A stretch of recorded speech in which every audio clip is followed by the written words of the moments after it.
Welcome to the Anxious Love Coach podcast, a place for creating meaningful, conscious, secure, long-term partnerships. My name is Natalie Kennedy, and I'm your host. I'm a relationship anxiety coach and meditation teacher. If you haven't yet, be sure to join my communities over on Instagram, TikTok, and YouTube at Anxious Love Coach. You can also request a 30-minute relationship anxiety assessment with me, depending on availability, or ask me a question over on my website at www.anxiouslovecoach.com. Good morning. Hi. Been a little while. How are you? Let's talk about corn. And I don't mean corn, I mean popcorn, but you take out the OPC. This topic, it's a vulnerable one. It's something I've touched personally. So I want to talk about it.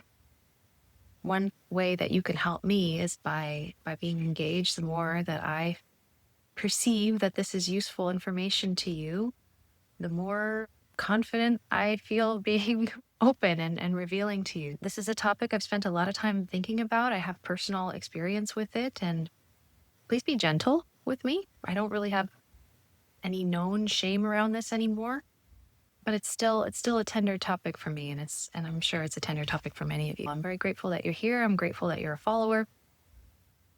So let me know how you're feeling, and I want to talk about porn today. I'll share a story with you about how it's been a variable in my relationship marriage of me and my husband. We've been together for 14 years. So we have had all the conversations in that time. So I thought I would just share some things that have been useful for us. I'll share how I see it. I'll share my experience with it. If it's something that you're struggling with, as in your partner, most of the time I speak with women who are in relationships with men who have a relationship with porn that the women do not like.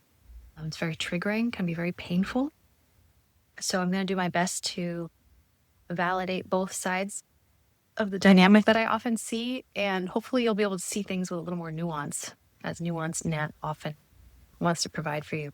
So I'll let you know why your partner's watching it, and maybe even why they're watching it as much as they do. Might talk about occasional use or excessive use, like an addiction kind of a thing. And then this is the hard part, and how do I put this? I want to be straight with you. I don't want you to be delusional about the world that you live in. I want to give it to you straight and tell you the truth. But for some of you, the truth is not going to go down without a fight. There are some hard pills to swallow in this day and age. And unfortunately, if you are struggling because your partner has a relationship with porn that you don't approve of, then unfortunately, there are some ways that you could be inadvertently making it worse, making them want to turn to the porn. And that doesn't mean that you're responsible. Your partner has free will to do whatever they do. But there are things that you can do to make it so much more enticing for them. And I want to let you know what those things are so that you can not make those mistakes. Because why entice your partner into the grip that porn can have over so many men? I'll let you know I'll try to remember to let you know like some actual conversations I've had with men, both who have just used it very casually, but also for men who use it very excessively. And then lastly, to give you some hope, this was a topic that someone brought up when I was thinking about what kind of a live to do this week to kind of pitch Unwavering, which I'm going to talk about at the end. And someone brought up porn, and I was like, yeah, that is a needed topic. And I really don't think it's talked about enough, in part because I think Instagram censors it. So I don't even know if this live is going to, like, how do I put this? Show up on people's feeds, because this is such a topic that Instagram might just censor. Hi, Natalie. I'm feeling pretty calm and relaxed. Thank you for sharing with us, and I will, and hope everyone else will, be gentle with you as always. I appreciate you saying that, and also thank you for engaging with me. Thank you for talking to me while I talk to this screen. So I'm a real human on the other side, and you're a real human looking at me.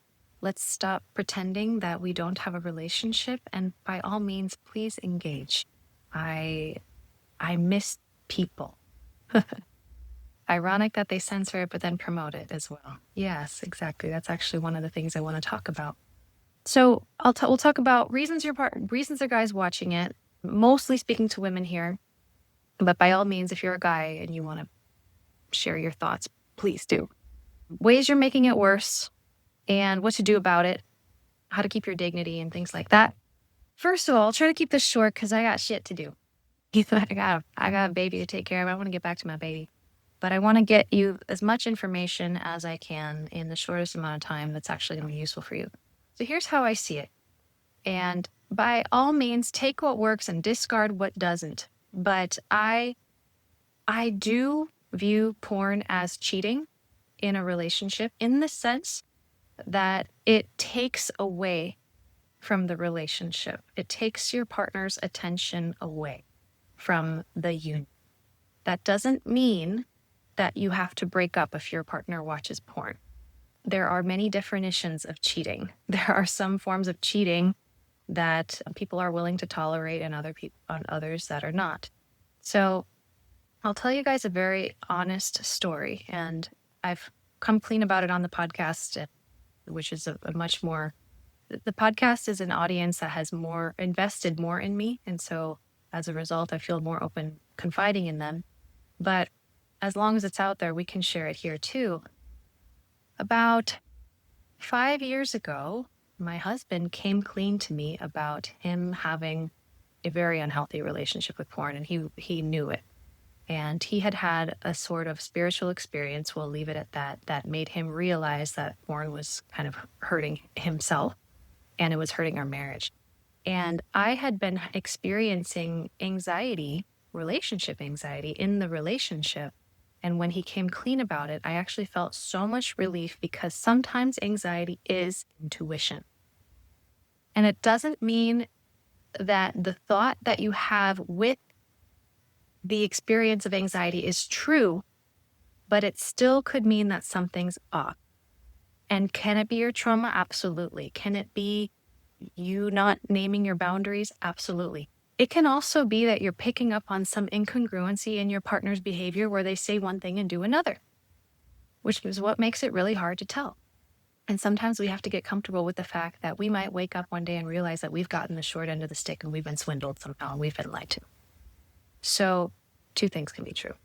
Now, when my partner told me, or when my husband told me this, I was simultaneously so relieved because it validated my, I guess, long-term perception that things had been off in our connection and that there was something going on in the shadows that I felt but couldn't see or articulate at the time. So with that came a lot of relief. And at the same time, I was angry. I felt really angry. I saw that as a betrayal. And 2 things happened at the same time. I was angry, and I also felt so much reverence and respect for my husband coming clean and telling me the truth.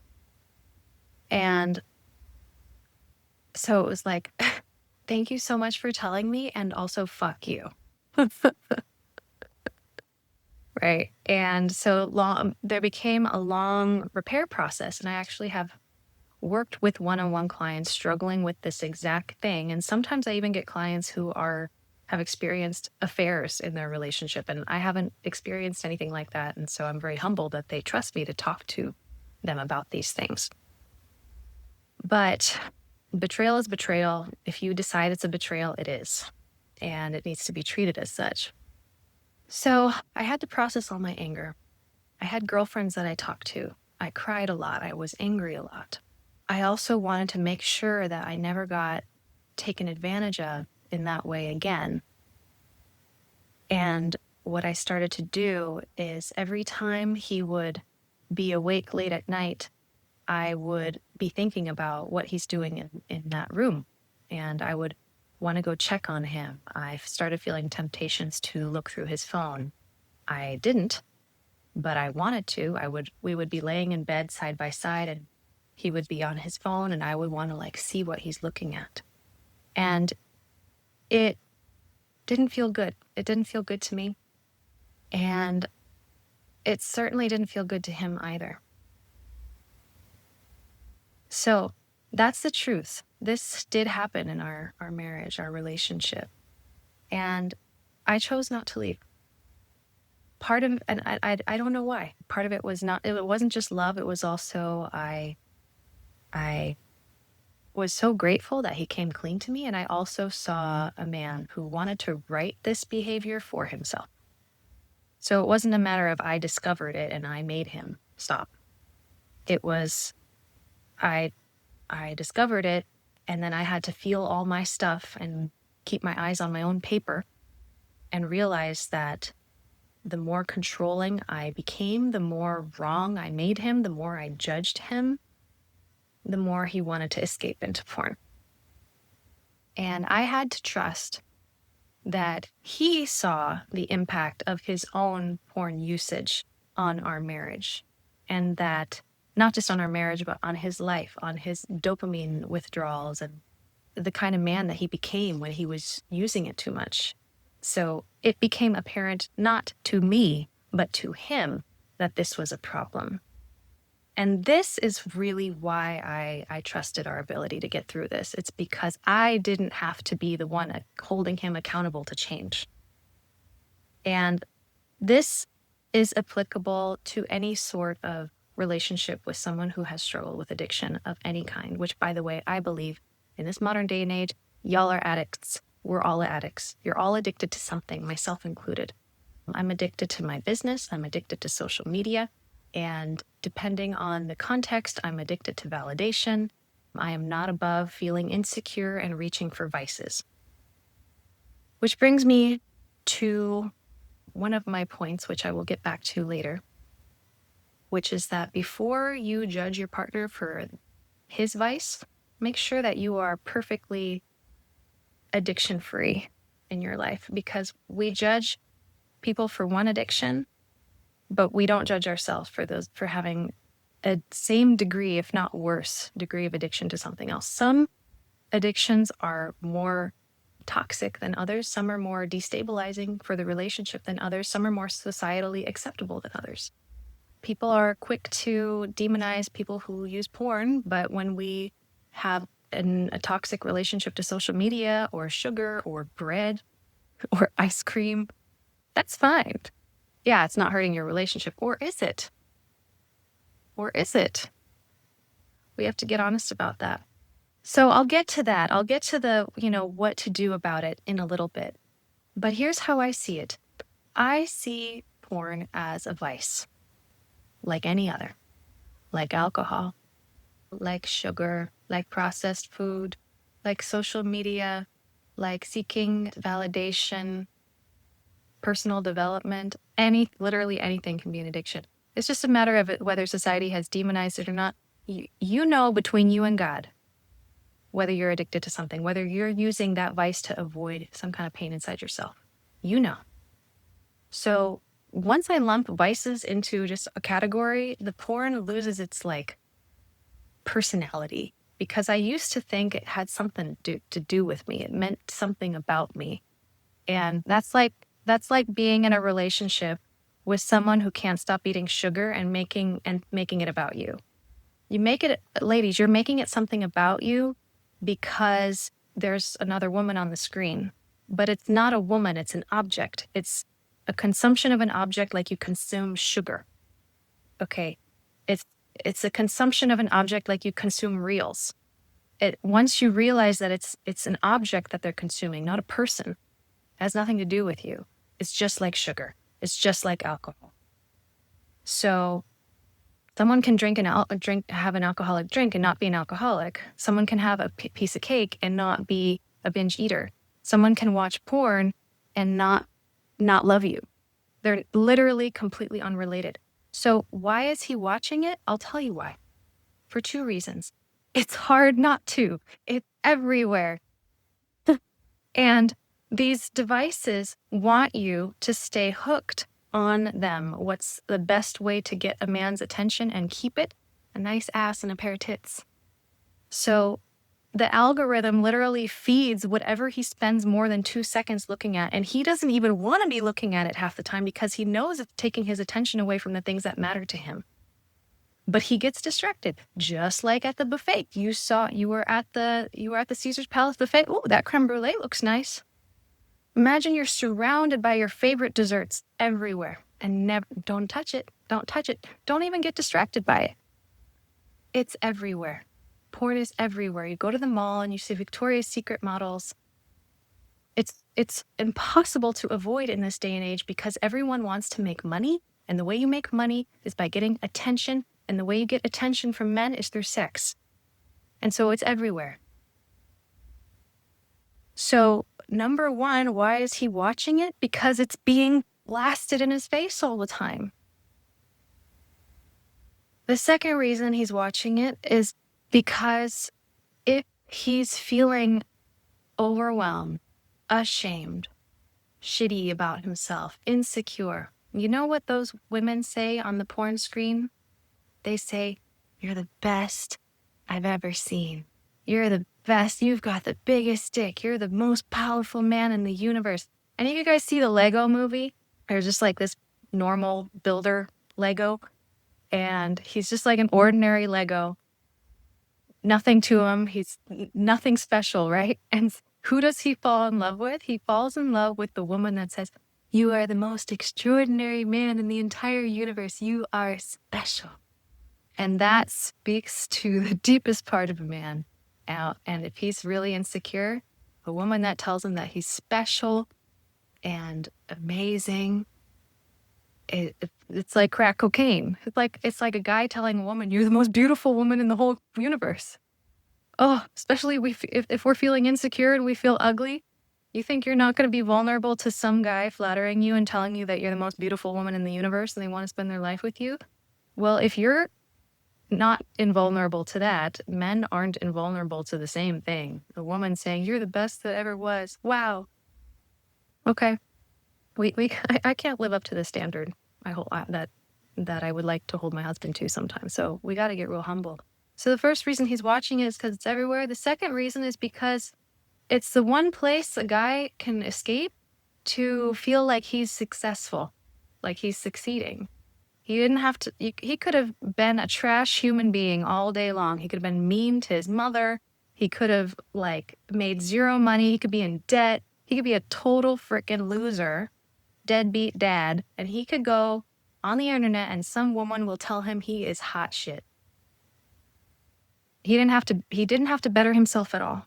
And this is exactly why porn is a problem, actually, in my opinion. It's like, I feel the compassion, and this is why it's a problem. Porn makes men not have any reason to better themselves. They get all of the benefits, most of them, minus the fact that it's not even a real person nowadays, especially with AI. They don't have to improve themselves. They're not held accountable to become the best versions of themselves that they possibly could be. But the porn will tell them that they are hot shit and the best there ever was. So when you have a bunch of men who are feeling insecure, and this is so readily available everywhere, messages telling them that they are the best there ever was without any sort of accountability or reason to improve themselves, then you have a bunch of men who have no reason to improve. And these men are sitting in relationships and their wives and girlfriends are getting pretty pissed because why is he not growing? Well, part of it's the porn. The porn is everywhere telling him he's awesome at the way he is. Why bother? So this is why it's a problem. And when I do have a problem with porn usage in a relationship, I do. And this is why. It's actually not because I'm jealous of the other woman or I think I'm not enough. No, it's not about that. The porn problem I have is who you become when you watch it. The blind spots you give yourself permission to overlook. That is why I have a problem in porn. Now, the good news is I don't have to hold my man accountable for that.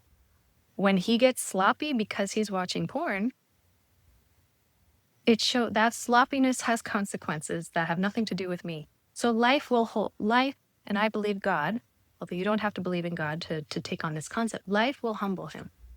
So just because that woman tells you you're hot shit on the internet doesn't mean you are. Just because the woman tells you that you're a 10, it doesn't mean you are. All that to say, it's not right. But that's why he's watching it. And if we can understand that and realize that the allure is the same as sugar has on some people. or chips, like a bag of Pringles. The same allure that a bag of Pringles has when you're feeling like crap at the end of the day is the same allure that Pornhub has. So once we put it in that perspective, we're like, oh, okay. Or it's the same allure that alcohol has for some people. Right. So it can be used in a way that's kind of recreational and whatever, or it can be abused. And the problem is not the thing, it's how it's used. So for me, it was not that it wasn't a problem, but I decided not to make it a bigger problem than it needed to be because I saw my husband holding himself accountable. He did not like that it ruled his life. And that is why eventually I backed off. And it is like such a non-issue in our marriage now, and I'm so thankful for that. So I want you to know I've been there. I get it. But the way that you can make it worse is by making it wrong, by making it shameful. If you go to him and you're like, how disgusting, why are you watching that? You just made him want to hide a certain part of himself from you even more. I'm not saying it's right, but it's true. So if you want him to want to escape from you and go into a fantasy world where some lady tells him he's the finest diamond on planet Earth, then tell him the opposite of that. So that doesn't mean you have to lie to him and say, you are amazing, you are perfect, you are the special, like in the Lego movie. You are the most smartest, most talented, most humble, most attractive man in the entire universe. You don't need to say that, but I recommend you do speak to his heart and speak to his goodness. And this is going to make porn less attractive. So constant snooping, constant controlling. If a guy wants to cheat, he will. If a guy wants to cheat on you, he will. So don't even bother. Don't bother trying to stop him because he'll just find new ways. There's so many ways to cheat nowadays. There's so many. So if he wants to, he will. If he wants to become a better man, you can't stop him either, but you can make it harder. But why would you want to?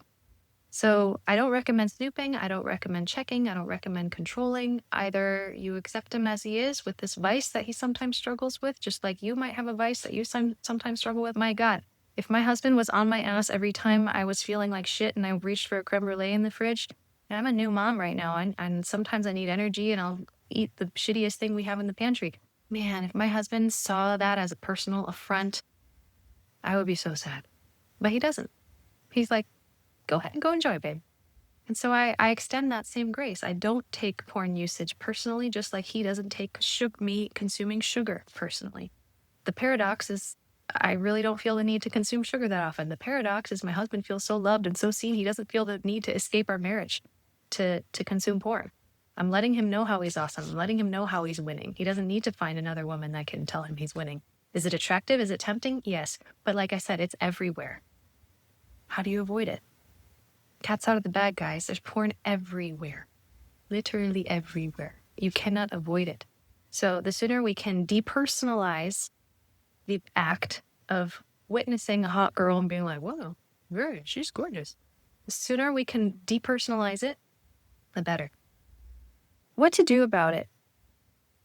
The first thing I would say is humble yourself in recognizing your own relationship to your own vices. What is your worst behavior that you seem to not have any control over? I'll tell you, I'm an angry bitch during postpartum. I'm 10 months in. I get angry. If something doesn't go my way in the morning, I make the whole house suffer. Still doing it. Did it yesterday. I use my business to avoid my feelings. I do that. Figure out what's your worst behavior that you do not have control over. Sugar, skin picking. Oh yeah, I chew on the insides of my cheeks. Right there. I have that bad habit. All right, so before you go controlling someone else's bad behavior, eliminate yours. Completely. Quit. Stop. Sugar, skin picking. Quit the sugar. Cold turkey. The skin picking. Quit popping your zits. Stand in front of the mirror popping your zits. Stop your scrolling. Oh, it's not so easy. It's almost like when we're uncomfortable, the tendency is to go to our vices. So I say this not to say that it's okay what your partner's doing. What I am saying is it's very easy for you to see that your vice is not about your partner and that it's really hard to quit. But you can't see the reverse of that. How it's not about you and it's really hard to quit. When we enter partnership, we enter a partnership with messy people.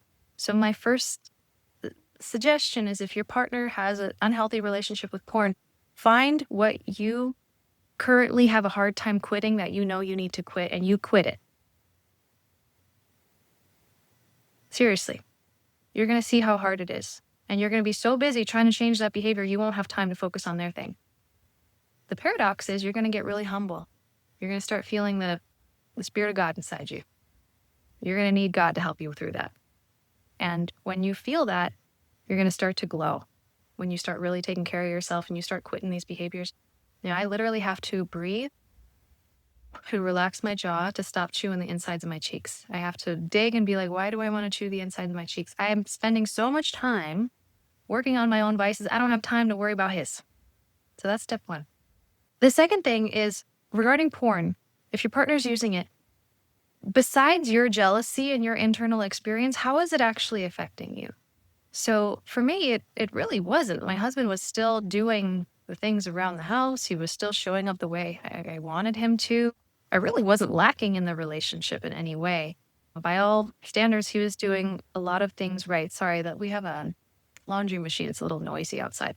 So when I was dealing with it, what really bothered me is when my husband was overusing it, it affected his level of presence. I could see it like in his eyes. And he would be more agitated. At that point, it does affect the relationship. That is what I had the issue with. So figure out what the actual issue is, because it's not the porn. Let him come to the conclusion that it's the porn. For me, it was, okay, you're showing up in the marriage in this way, and I don't like it. I don't feel safe. I feel irritated when you show up this way. It's kind of like whenever my husband drinks a cappuccino, he's kind of a jerk for like 2 hours. So I just know when he drinks a cappuccino, I got to go. It does something to his adrenals. But if I were to tell him to stop drinking cappuccinos, that would be controlling because he has free will and he's entitled to do that. What I would say is I don't like who you become when you drink cappuccinos. Either you need to keep your mouth shut after you drink them or don't drink them around me. So focus less on the thing that he's doing and more the vice that you morally see as right or wrong, and figure out how is it actually affecting you personally? What is the consequence that you don't like of that? And so he can figure out how he wants to deal with that. And when he tells you, reward the honesty. This part's really hard. You guys, so many women are like, I want a man who is honest, but only as long as the truth is comfortable for me to hear. The truth hurts. So if you want a relationship that's honest, you have to be appreciative when he tells it to you. It doesn't mean being like, oh, I'm so glad. It doesn't mean pretending that you're happy with what he shared with you, but you can reward honesty and say, that was really hard for me to hear, but I'm so glad you told me. Right? And I really appreciate that. So that's a big one. And I would say the last thing is, if the guy really loves you, how you feel does matter to him. So by all means, tell him how you feel and realize that he's going to take that into consideration when he's choosing how he wants to be in the world. But that doesn't mean he owes you anything. It doesn't mean he owes you change. It doesn't mean anything. It means whatever you make it mean. And you have to decide whether it's a deal breaker or not. It can't be both. A lot of women are really anxious about these things because they haven't decided if it's a deal breaker or not. It's either a deal breaker or it's not. It can't be both. So for me, it's not. I don't like it. To me, it's cheating. To me, it hurts the marriage. But I can't live up to the standard that I would hold him to because I still got my own vices that I don't have control over. And so I stay humble and I don't take it personally at all. At all.